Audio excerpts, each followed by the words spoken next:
We're in Mumbai today to speak to an actor whose work consistently returns to the margins,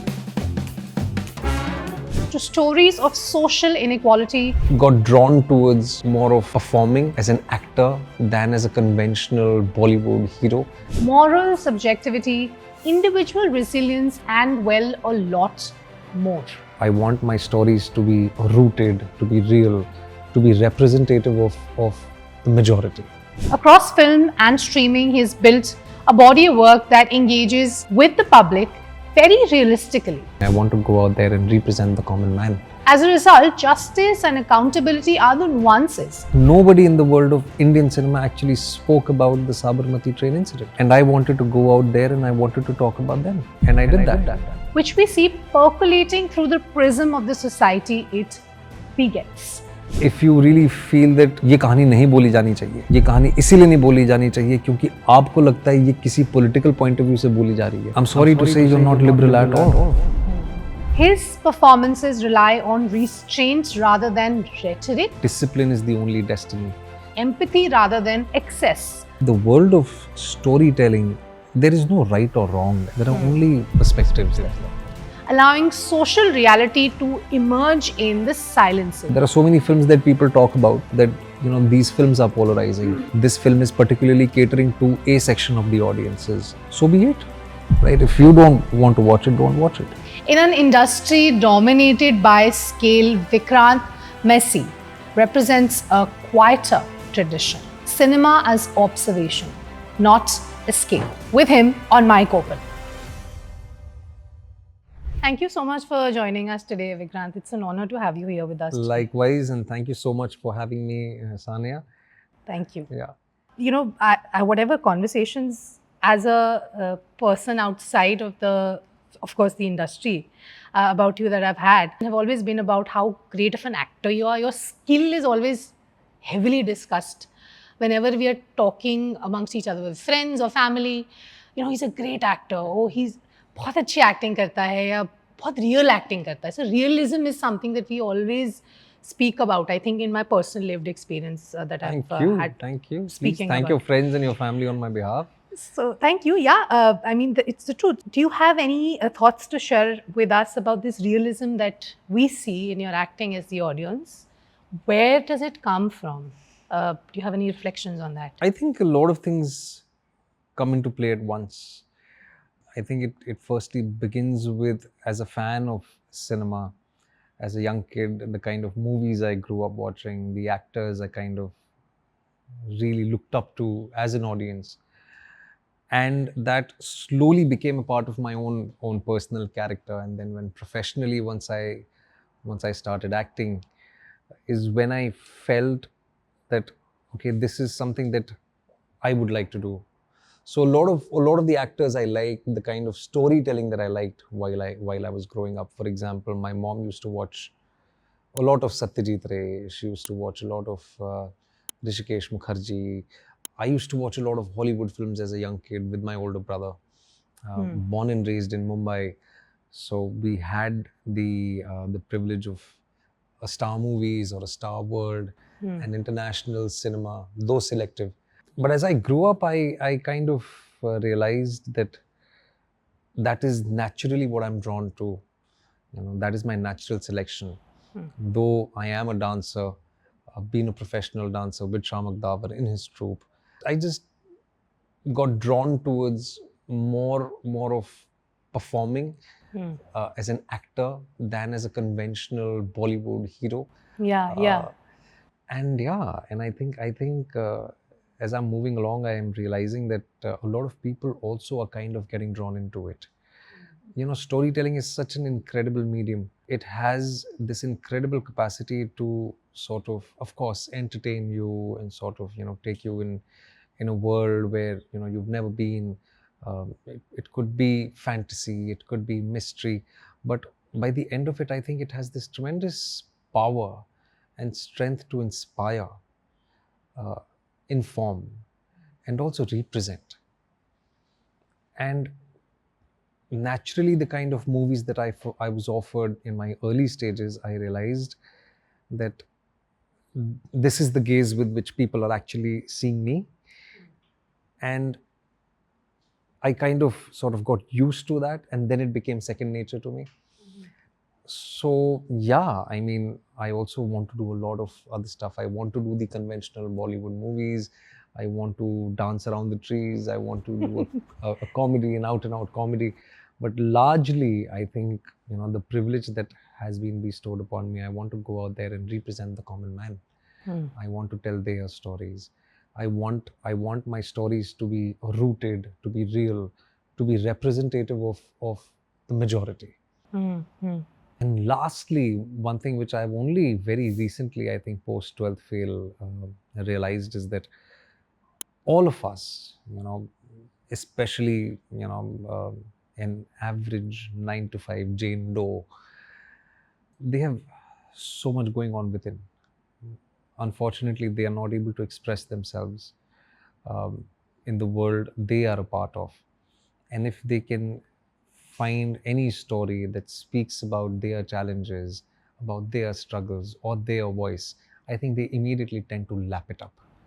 And that is what I want to do. I want to, whether it is a 12th fail or a Sector 36, I want to go out there and represent the common man.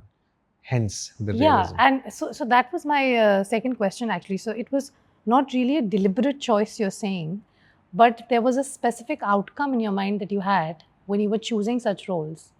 Absolutely. Yeah, and that was to tell the stories of people, regular people. And inspire them probably, because that's where I also come from. I come from a very regular middle class family. For me to be sitting here and chatting with you, or probably being able to go to Vigyan Bhavan and receive my national award, these are unimaginable things for people like me, or the socio-economic background I come from. So today, when I have that privilege, and that archetype is no stranger to me. People who come from really tough, challenged backgrounds, they have big dreams. They want to achieve a lot. They want to say a lot.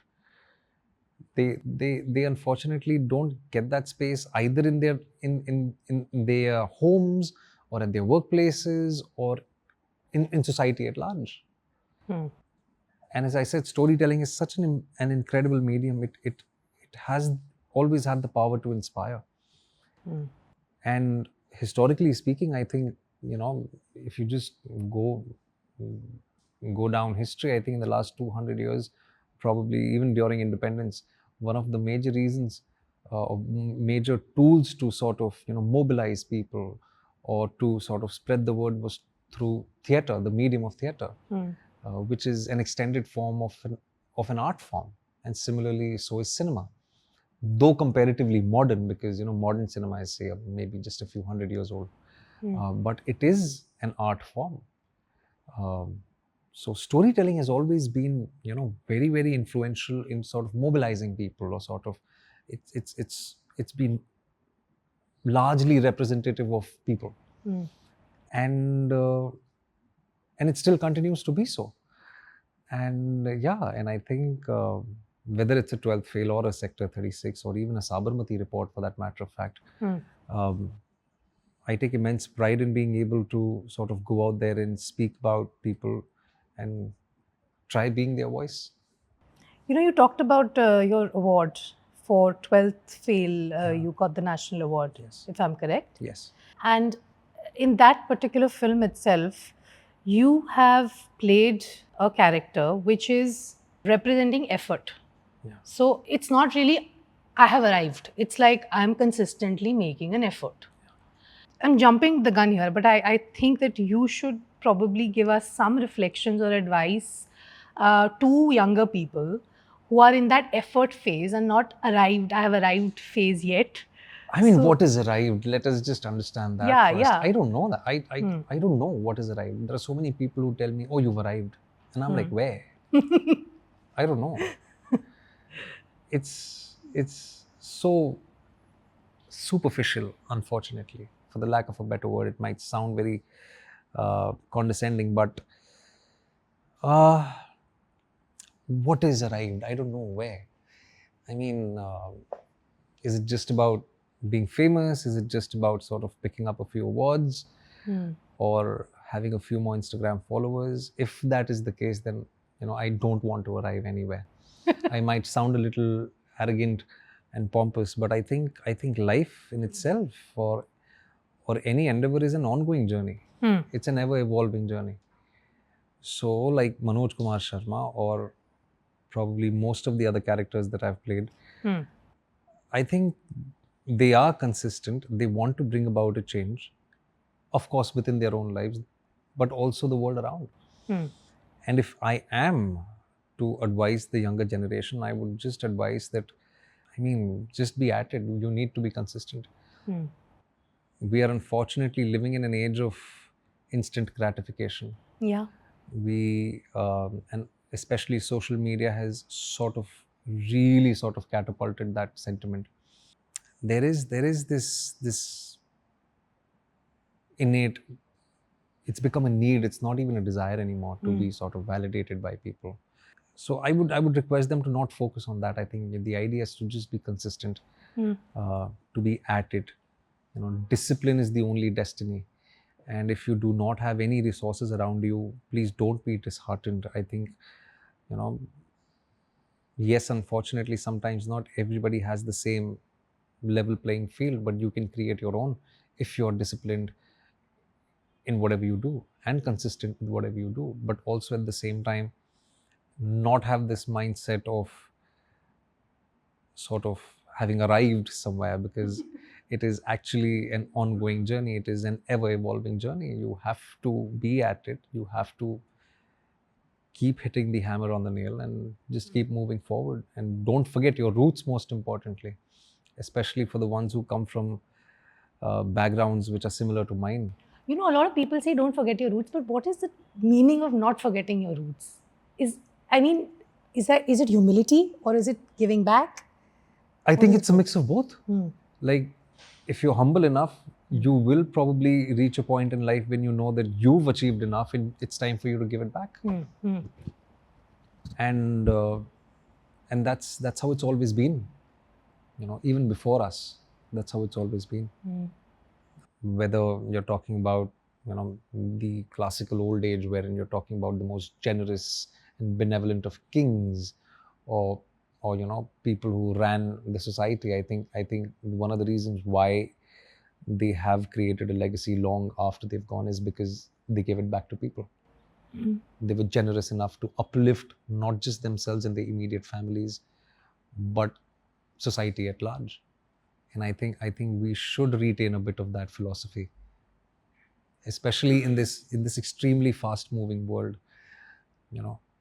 And I think, and also most importantly, Sanya, remembering when you talk about don't forget your roots, what I also mean to say is that everything in life, irrespective of your profession, is so transient. At some point in time, all of this is going to go. Yeah. Whether it is fame, success, or whether it is the failure, nothing remains same. If you've not succeeded today, there is a possibility that you will succeed tomorrow. And if you've succeeded tomorrow, there is always a possibility that you might not be as successful as you are now, a few years from now. So just understanding the larger nature of life is so important. I think, unfortunately, we tend to sort of put our professional identities as our only identities. Yeah. For most people, I'm just an actor. A lawyer is just a lawyer. A cricketer is just a cricketer. But that's just their professional identity. They are so much more than what they professionally do. And that is one thing which I would request the younger generation to also focus on.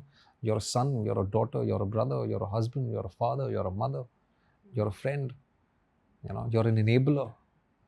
You're speaking also, I think, from a mental health perspective. A lot of therapists talk about asking the question from oneself, who are you? And till you find an answer, you don't know where you are yet. I think who are you? ये तो age old पुराना सवाल है, right? Yeah. So that's the larger question then. That's the larger question, right? Yes. Who are you? Not what are you? It's like, who are you? तो वो तो हमारे से हजारों साल पहले भी लोगों ने जिंदगियां त्याग दी, इसी जिसको परस्यूट कहते हैं, जो पर्पस कहते हैं. अब उसका जवाब तो पता नहीं हमारे पास है या नहीं है, बट आई थिंक इतिहास से हम ये ज़रूर सीख सकते हैं And there are so many different branches of philosophy that have spoken about the same thing. Whether it is Stoicism, whether it is Hinduism, whether it is Buddhism. तो purpose of life के बारे में तो ये सब हमसे पहले कह के जा चुके हैं, तो हमें उनसे कुछ क्यूज लेने चाहिए. So are you spiritual? Do you have a thought process that you specifically follow spiritually, ritually? Yeah, I mean, I do. Of course, I do. But I find it a little awkward to sort of claim that yes, I'm a spiritual guy. I don't know. I'm learning. I'm still figuring it out. Okay. Of course, there are rituals that I follow. I pray in a certain way. I meditate. I have a larger perspective. Hopefully, I hope I do have a larger perspective. I still, or I make mistakes. I'm still trying to explore life in general and myself in return. But yeah, I think it's very important. I worship the nature most importantly. Oh, nice. Yeah, I think that keeps me really, really grounded. Yeah. I have one question. You've spoken just now about the instant creator world, instant actions in the creator world, the content creator economy. You've also spoken about it recently, I think, from the algorithm point of view, how things keep changing, Yes. and content creators understand that. Yeah. So what to take out, what to extract, and then put it out. Which may also lead to some polarization, or may also lead to some validation of any specific kind of content only.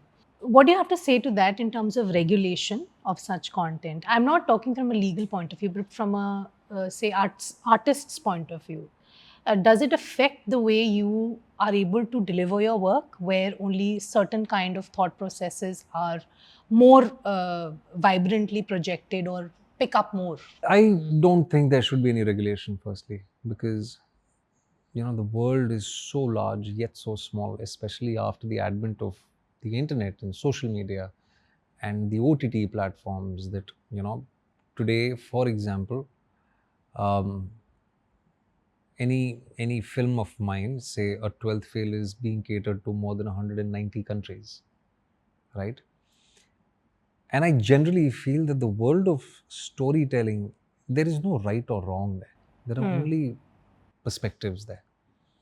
If you are really democratic, if you are really sort of holistically wanting to look at it, I think to each their own. There are so many things that you may like, I may not like. But just because I don't like it or I don't subscribe to your, it could be your morality, it could be your worldview, it could be anything. That does not mean that you don't have the right to sort of tell your story.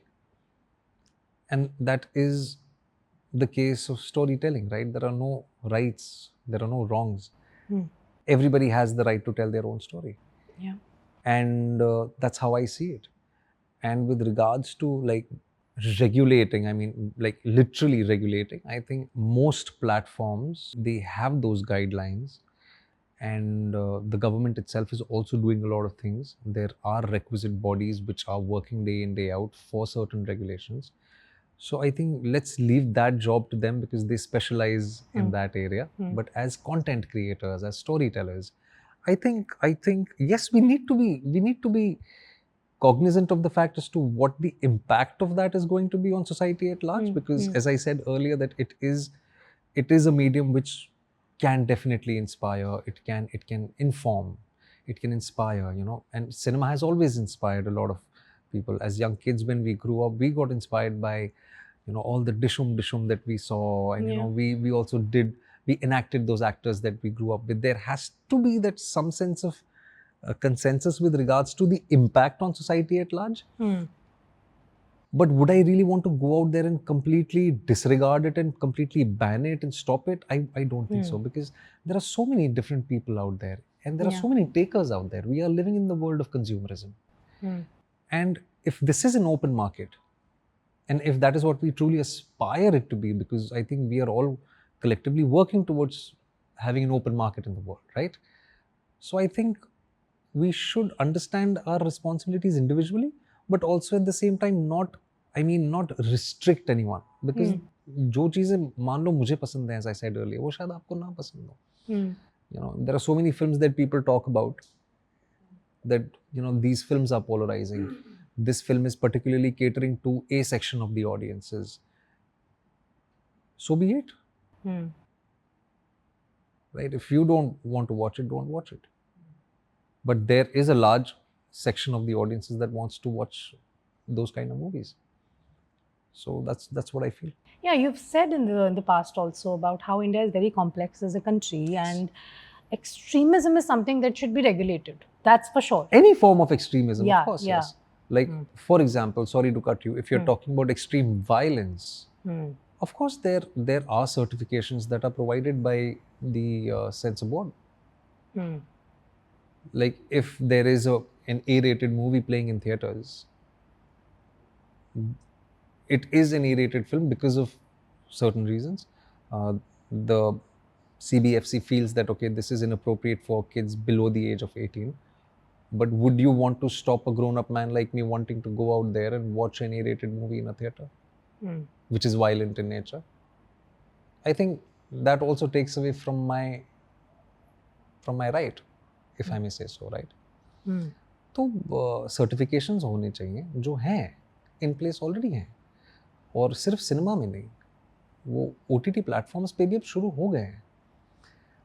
अगर आप कोई एक app अगर खोल के देखेंगे तो उसमें पेरेंटल लॉक्स ऑलरेडी प्रोवाइडेड हैं. There are specific kids sections on all OTT platforms if there are kids who are watching TV or consuming any form of content. There are security locks which are provided, right? All the devices are interlinked. So today, if I really need to be very careful about what my son is watching on TV, if all my 4 devices are linked, I know what he's watching, and if I have a passcode lock on, and he will not be able to trespass and do things which he's not supposed to do. So these regulations are already in place. But there will always be that someone who will want to sort of find a loophole, you know, wanting to feel better, slightly cleverer, and go out there and sort of break the mold. But that's something that will keep happening. You know, we need to look at things largely, and largely I think सारी चीजें in place हैं, जो नहीं है वो हो जाएंगी. I want to talk to you also about the tolerance question that you've spoken about. Not a question perspective, but generally you've made a statement about how everybody wants to talk about tolerance, but you know, they don't look at themselves. Absolutely. I want to come to the Sabarmati Report movie for a bit here, because that movie was given a political color by a large segment of the society, in my view, and you yourself have called the Sabarmati Express burning as a genesis of the riots that followed. How do you see the projection of cinema which does not resonate with a certain segment of journalism per se, or a liberal form of journalism which is more acceptable in the society? How do you see it? See, I think the answer, to begin with, a part of the answer is in the question itself. And as I said earlier, that I personally believe that all forms of storytelling should exist, whether you subscribe to it or not, is your choice. But should I not go out there, or would I do that? I've said this earlier, I would never do that. But would I accept anybody else wanting to completely censor me, disallow me from going out there and expressing what I feel is right? I would not let anyone do that. Hence, I would go out there and make a film like Sabarmati and talk about the unfortunate train burning that took place. And yes, that's true that there are sections in our society who tend to label, who tend to tag, but that's how it's always been. I am definitely not the first one or the last one who has been tagged or labeled either or. You know, this thing used to happen even 50 years ago. So these things don't really bother me. You know, what bothers me is that our collective inability to sort of look at the atrocious or the atrocity that those 59 people went through. And largely, I also said this during the time of Sabarmati, that in the world of Hindi cinema or Indian cinema, sadly, a lot of movies and documentaries were made on the unfortunate riots that took place post the Yes. Sabarmati Express. Yes. Which I also said that in any sane, humane society should not have happened. Not have happened. Yeah. But nobody in the world of Indian cinema actually spoke about the Sabarmati train incident. And I wanted to go out there and I wanted to talk about them. And I did that. And it really does not, of course, it did bother me. Now, with the advantage of hindsight, I probably have become a little more thick-skinned and I can sort of deflect it much better than I did it, like, say, a year and a half ago when the film came out. That I'm really proud of it. I'm really proud of the fact that I went out there and I told that story. And lastly, the term liberal that you used, it kind of really surprises me. As I said earlier also, if you're really democratic, if you truly believe in democracy, you should not go out there and want to censor someone. You should not go out there and sort of put a lid on something that someone really wants to say. We need each other for a healthy society. And that's how it should be. If you really feel that ये कहानी नहीं बोली जानी चाहिए, ये कहानी इसीलिए नहीं बोली जानी चाहिए क्योंकि आपको लगता है ये किसी पॉलिटिकल पॉइंट ऑफ व्यू से बोली जा रही है, I'm sorry to say you're not liberal at all. You feel you're liberal, or you would want the world to believe that you're liberal. Because of my worldview, because of my way of life, because of my certain choices, if we do not fall into the same bracket, ostracizing me, abusing me, or completely shunning me, shows your absolute inability to be illiberal. I think we should put the ill in the brackets. Yeah. While we speak. Yes. I agree. Yeah, I mean, unfortunately, not just in cinema, I think world at large, even dinner table conversations have become so hostile today. I know of people with two different political views. Friends of 20 years, 25 years, completely they stop talking to each other. There is absolute disregard for the relationship they've had over these years, just because of different worldviews and political views, probably. And that is such a sad state to be in. On the contrary, I have so many friends who don't subscribe to my political beliefs, who don't subscribe to my worldviews, but we still maintain a very healthy relationship. We can still sit at the same dining table and share a meal. And it's unfortunately the travesty of the times that we're living in, that whatever your political beliefs are, or whatever your morality is. And what is morality? Who are you to tell me what my morality should be? I choose my good and you choose your good. Right? Yeah, so morality is subjective, it's relative. Yeah, absolutely. And it depends from person to person. Yes. And I think, therefore, Sabarmati Report, or other movies for that matter, where you've played an accused person also, Criminal Justice was a streaming show, where you've played an accused who was falsely accused of a crime. Yes. So, delving into that character also, showcasing that.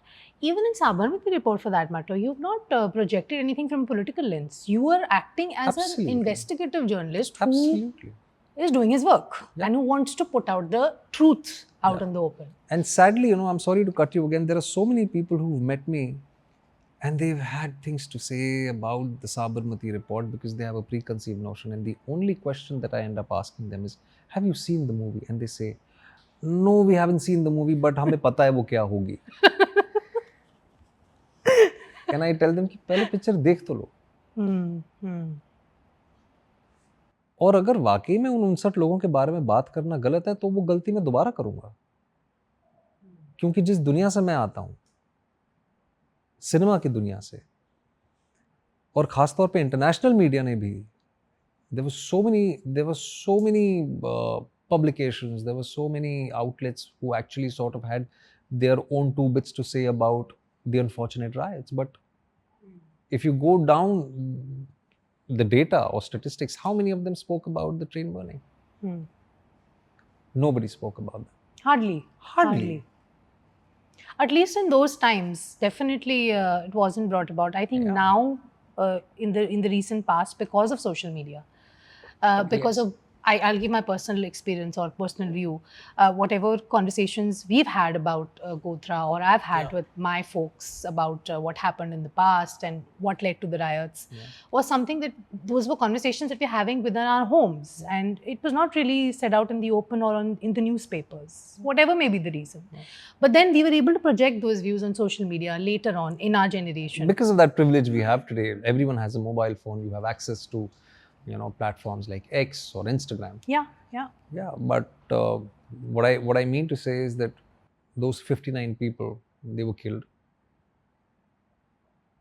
And in the world of cinema, a lot of movies were made post that unfortunate incident, but not on that incident specifically.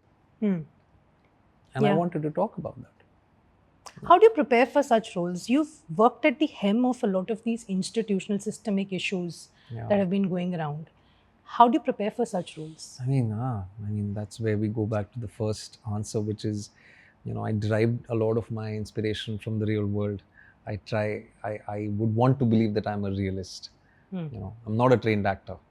So a lot of what I do in front of the camera is through my experiences in life in general, through my travels, through my interaction with people, through my observation. And I mean, there are systemic issues in our country, and they've always been there. We also need to understand that we are a very large country. Yeah. We are also a very young country. So from a common man's point of view, when you talk about a criminal justice, one has to sort of recognize that as much as the system collectively is trying to sort of, work towards the good, there are certain areas that we still really need to work on. There are certain areas which we have probably not been able to work as much as we should have. Like, for example, the criminal justice system or the juvenile justice system. Prison system system that you've right? projected, yes. I mean, आज की तारीख में ये सब जानते हैं कि वहाँ पे लोगों को क्यों भेजा जाता है. अगर एक आप डिटैच करके देखिए, एक ओवरऑल पॉइंट ऑफ व्यू से देखने की, एक मैक्रो पॉइंट ऑफ व्यू से देखने की कोशिश करिए आप. Somebody in society commits a crime, you consider that person to be unfit to live in that society, depending on the severity of the crime, all right? So of course, there are different kinds of crimes and there are severities of crimes. But largely, I'm just largely talking about an idea. You pick that person up and you put him in an institution, which is the jail, to reform that person so that that person can be reintegrated into society. That's the large idea, right? If I'm not wrong. That's one of the views that we definitely seek to achieve in India. Reformative justice. Reformative justice, like world over. Yes, right? pretty World much. over. If there is a so-called criminal, you take that person, him or her, you put them in an institution where you sort of educate them, where you sort of reform them, and in a democratic world or through by the nature of law, you punish them and you make them realize their sins or the crime they've committed, and you put them back into society. How much of that is actually happening in real life? From where, while we were researching, a large chunk of those people who are put in these institutions, they end up becoming furthermore hardened rather than reformed. We don't have the right resources. Today we know that Arthur Road Jail is being relocated for a reason. Because my numbers might be wrong, but I think it was primarily made for 900 odd inmates, but there are more than 3,000 inmates there. The reformative institutions in Scandinavia or these so-called first world countries is very different. But when I'm talking about my country, when I'm talking about my society, there needs to be some focus on that as well. And so that's what I wanted to do through criminal justice. And that was, I think, one of your best performances. Also, I feel Thank it was a really good. I mean, it's a personal view. It was a really Thank you so wonderful much. No, I performance. really enjoyed playing that part, and I also enjoyed watching it. I don't watch a lot of my own stuff because I tend to sort of find more flaws than the good stuff in what I have done. But I've seen that. I've seen Criminal Justice myself, so I think it was a good show. Oh, so you don't get time to watch your own work? I don't. Not that I don't get time. I don't like watching a lot of my own stuff because Oh. what tends to happen is that we shoot, like if I finish something today, I will only be able to have a complete look of it or an overview of it, say maybe a few months down the line. And in retrospect, I tend to find a lot more flaws because I've outgrown that person or that character that I've played, Yeah, right? yeah. So when I'm dubbing, say 5 months after filming it, and I'm like, अरे यार इसको मुझे ऐसा करना चाहिए था, या ये ऐसा कर सकता था मैं, or I've evolved as a person in 5 months or 6 months, right? We are not the same people that we are today. तो इसीलिए मैं बहुत ज़्यादा अपनी खुद की चीज़ें देखता नहीं हूँ. Yeah. That shows that you're somebody who's very critical of yourself. Extremely. All right. I don't want to take up more of your time, so I have one quick question for you. Sure. Some life advice for growth, mental well-being, and peace for younger people that you'd like to give out. So something that I want to tell the younger generation, I think I would want to club mental well-being and peace together. I think look at the larger picture. I would say don't think 5 years or don't think 10 years. Think about, say, maybe 20 years, 25 years, or think of one lifetime as a whole, because everything has a domino effect. No substantial change has ever come about in a week or month or a year. If you want to sort of bring about a substantial change within your own life and around you, I think you need to understand one thing, that it is a generational commitment and excellence should be priority. So I would request or sort of advise them to go about that. Meditate, don't forget your roots. If you have family around, I don't see a lot of these younger generation, and I think to each their own again here. I mean, not all family dynamics are the same. I am blessed that I have the privilege to sit and talk about this. But if you can have your elders around you, have your family around you, your parents around you, try doing that.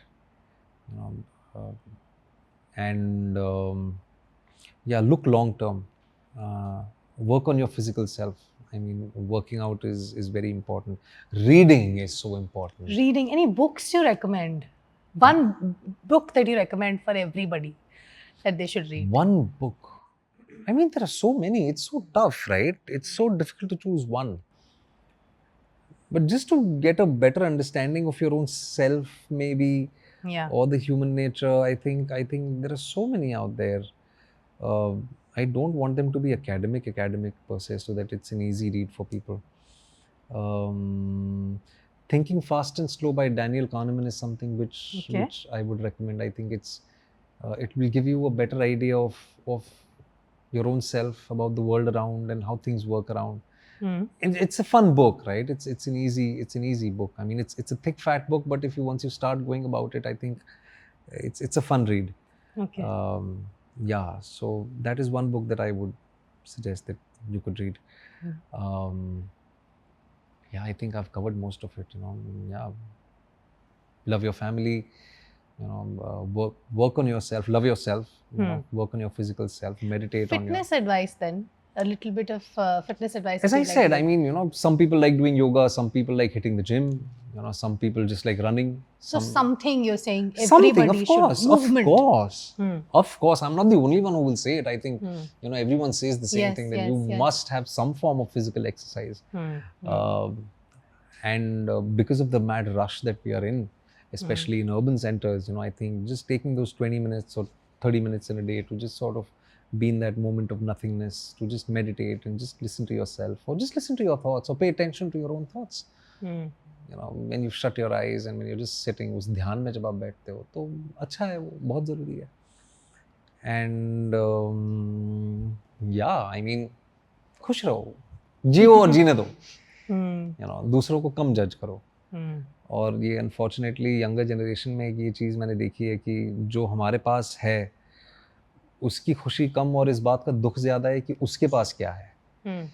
वो नहीं होना चाहिए।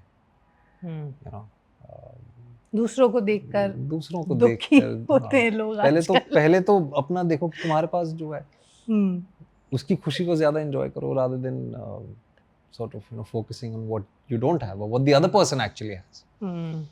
So yeah.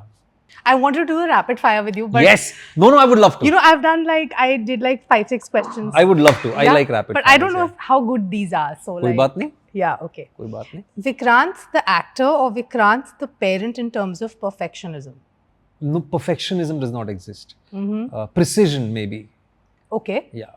Precision. Yeah. So precision over perfectionism, because I don't think perfectionism exists. So which one? Actor or the parent?